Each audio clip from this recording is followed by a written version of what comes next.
권혁성 원장의 한방톡.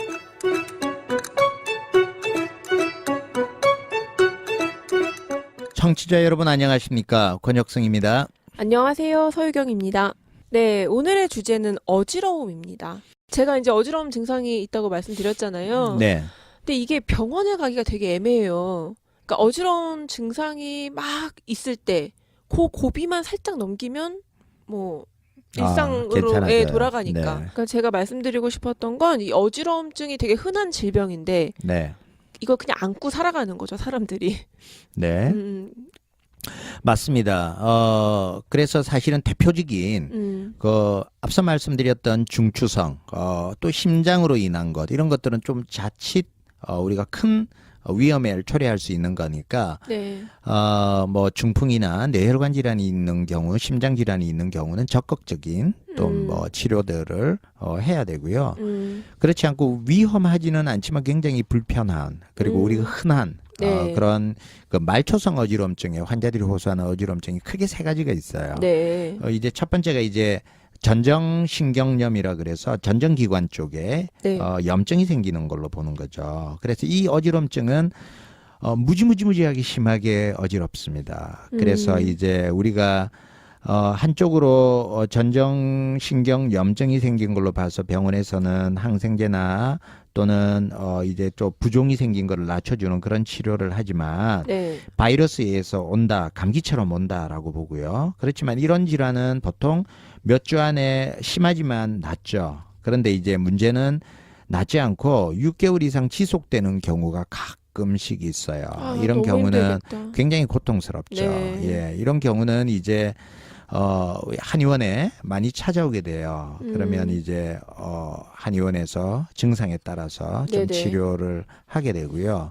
두 번째로 이제 사실은 제일 많이 찾아오는 환자군이 이석증이라는 겁니다. 네. 이석증은 체위변환성 어지러움 또는 양성 돌발성 체위성 현운이라 그래서 체위에 따라서 어지럼증이 오는 거를 우리 이석증이라고 하는데 이 이석증 환자가 옛날에는 이런 진단명을 잘 몰랐어요. 우리가 네네. 10년 전만 해도 그랬는데 요즘은 대부분의 많은 사람들이 너무 많이 알고 있어요. 그만큼 옛날에는 진단이 안 돼서 몰랐던 거예요. 없었던 게 아니고.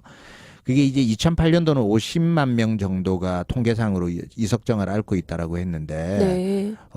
이제는 100만 명이 넘는 것으로 추정하고 있거든요. 그거는 이석증 환자가 갑자기 는 것도 있지만 또한 예전에는 그게 뭔지 몰라서 그랬던 경우도 있고요. 그래서 이거는 이제 우리 이석이라는 거는 칼슘 부스러기 같은 것들이 전정기관 안에 있어야 되는데 얘가 떨어져 나오는 거죠. 네. 그렇게 해서 이제 난형 안에 있어야 되는 게 잘못 떨어져 나와서 세방고리로 이렇게 튀어나오죠. 그래서 세방고리관에 들어가서 얘들이 움직이면서 어지럼증을 유발하는 겁니다. 근데 이 어지럼증이 그냥 어지러워 요 정도가 아닌 것 같더라고요. 이제 이석의 정도, 그 정도에 따라서는 뭐 엄청난 어지럼증과 또는 뭐 한 번씩 어찌하다가 또 금방 깔아앉는 다양한 증상이 있을 수 있는데 이게 특징은 뭐 안구진탕이 막 심하게 움직여요. 우리가 이제 뭐 천장이 빙글빙글 돈다라고 내가 표현하잖아요. 그 사람 눈을 보면은 뭐 옆으로 왔다 갔다 하고 있거든요. 그래서 진단은 그 비디오 안진이라 그래서 환자를 체위를 이렇게 바꿔가면서 안구 네네. 진탕이 오는 거를 눈을 관찰하면서 어떤 세방고리관에 이제 이석이 생겼는지를 진단하게 되죠. 그래서 의학적으로는 이걸 보건술이라는 걸 합니다. 가장 흔하게 오는 게 후방고리관에 제일 많이 와요. 네. 후방고리관은 어떤 특징이 있냐면 눕거나 누웠다가 일어날 때 어지럼증이 유발이 됩니다. 후방고리관은. 네네. 그럴 경우에 안구 진탕이 생기는 걸 보고 이제 우리가 이석증이다라고 진단을 하지만 아주 심할 때는 막 안 가라앉아서 막 구토를 하고 하지만 오랫동안 만성적으로 앓는 사람들은 잠깐 그러면은 1분 정도 이렇게 안정을 취하면 또 진정이 돼요. 네. 그래서 이게 내가 이석증이구나 알게 되죠. 뭐 그런 그리고 이제 외방고리관 같은 경우에는 옆으로 이렇게 몸을 돌릴 때 어지럼증이 유발되는 것 이렇게 이제 진단을 하게 되는데 이석증이 두 번째로 좀 가장 많은 환자군 중에 하나이고요. 그 이석증 같은 걸로도 한의원을 가면 이제 체위를 교정해 주시면서 고쳐 주시는 네, 거죠? 그렇게 체위 교정도 가르쳐 주기도 하고요. 네네. 시행하는 여기에 공부 좀 하고 음. 진단을 하는 선생님들은 그렇게 하고 있고요. 뭐 그렇지 않은 사람들은 또 한방적으로 이제 체위뿐만 아니라 한방적으로는 다른 치료 방법들이 있어요. 그래서 훨씬 우리 중심을 세우는 이건 우리 어지럽다는 거는 한방에서는 나무를 생각하면 돼요. 네네. 나무가 이렇게 흔들리는 거죠. 나무가 흔들릴 때는 어떤 원인이 있을까요? 첫 번째는 뿌리가 약하면 흔들리게 되겠죠. 그렇죠. 그리고 두 번째는 뿌리가 약해지는 이유도 있지만 키가 이렇게 위로 솟구치면 우리가 나무를 위로 자꾸 이렇게 뽑으면 얘가 자꾸 이제 뿌리가 약해지죠. 근데 키가 위로 너무 상충해서 오는 경우가 있어요. 그런 진단을 통해서 한방에서는 치료하고요.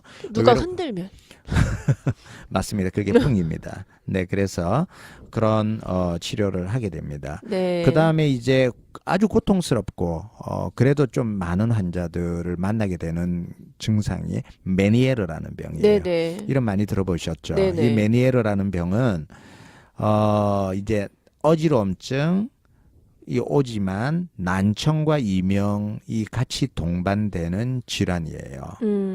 그래서 이제 뭐 완전한 이유를 정확하게 몰라요 아직도. 그렇지만 내림프 수종, 내림프가 부었다 또는 알레르기가 있다 이런 여러 가지들에 의해서 온다라고 보고 있는데 특징적인 것이 처음에는 저음 때에서 낮은 음에서 청력이 소실되다가 점점 시간이 지나면서 고음에서 청력 손실이 발생하는 그런 난청이 오면서 서서히 어지럽고 그리고 귀에 윙 소리가 울리는 이명 증상이 같이 아유, 오는 겁니다. 무섭네요, 이거는. 네, 80%에는 자연 치유가 되는데 한 20%는 반복적으로 계속 발생하기 때문에 굉장히 고통을 받는 경우도 많이 있습니다. 네, 오늘 어지러움증에 대한 이야기 나눠봤습니다. 감사합니다. 네, 감사합니다. 지금까지 진행의 권혁성, 서유경, 제작의 김미옥, 박송이었습니다.